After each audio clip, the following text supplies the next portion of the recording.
Edexcel Master, exam made clear. Today, we're diving into the secrets of how literally everything moves. Ever wonder how a sprinter just explodes off the starting line? Or how a massive rocket can just leave the planet? Well, the answers are all hiding in the dynamics of motion, and we're about to break it all down. You know those insane car chases in the movies? The ones with the perfectly timed jumps and near misses?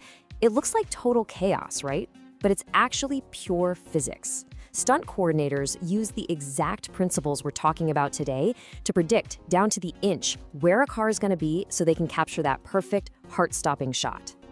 So here's our game plan. We're going to start with something we all think we know, speed. Then we'll add a crucial piece of info, direction, and talk about velocity. After that, we'll get into the really exciting stuff, acceleration, and see how physicists actually visualize all of this with graphs.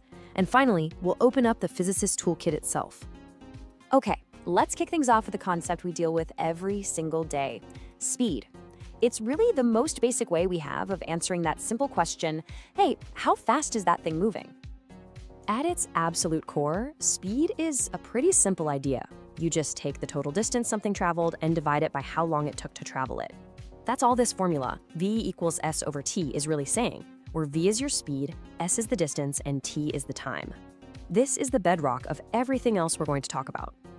Let's make this real with a quick example. So a car covers 100 kilometers and it takes 2 hours. All you do is divide the distance, 100 kilometers, by the time, 2 hours. And there you have it, an average speed of 50 kilometers per hour. Simple as that.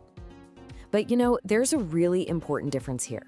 That 50 kilometers per hour we just found, that's the average speed for the whole trip. Think about when you're driving. Your instantaneous speed, that's what your car's speedometer is showing you, is changing all the time. You might be going 60 one minute, then 40 the next. Okay, so speed tells us how fast.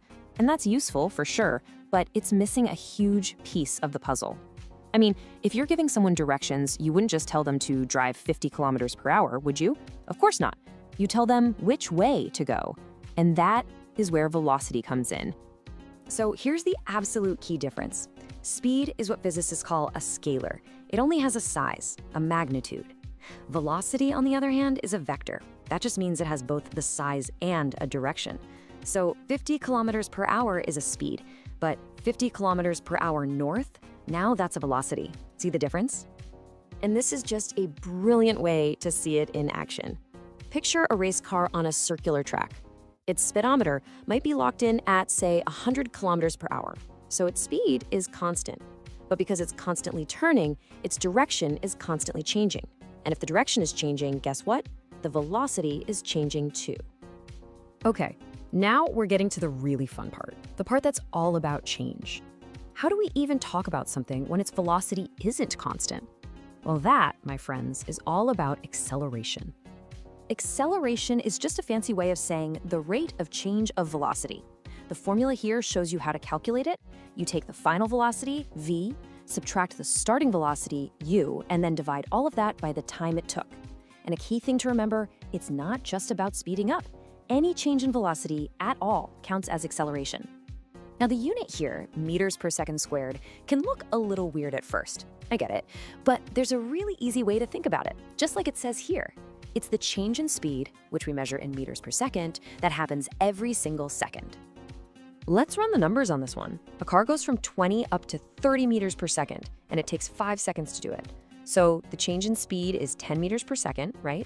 Divide that by the 5 seconds, and you get an acceleration of 2 meters per second squared. What that really means is that every second that went by, the car got 2 meters per second faster. Makes sense. So what happens when you slam on the brakes? Well, you're still accelerating. It's just that you're accelerating in the opposite direction of your motion.